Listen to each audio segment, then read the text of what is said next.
সদ্য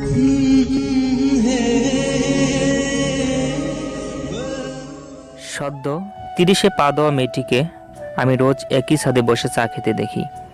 কলেজে যাওয়ার পথে, বাড়ি ফেরার পথে, এমনকি পিঠ পুড়ে যাওয়া তপ্ত রোদেও দেখি চেয়ারে বসা।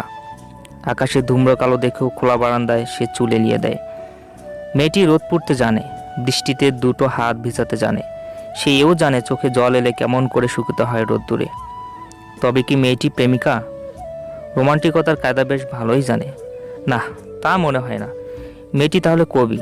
জানালা নিচে রোজ ছেঁড়া কাগজ ঢিল ছুঁড়ে, রসগোল্লার মতো চোখে গোল গোল চশমা পড়ে, হাত ভর্তি চুড়ি থাকে, কালো একটা টিপ, মাঝে মাঝে কাঁধে একটা ব্যাগ ঝুলিয়ে শটান বেরিয়ে পড়ে।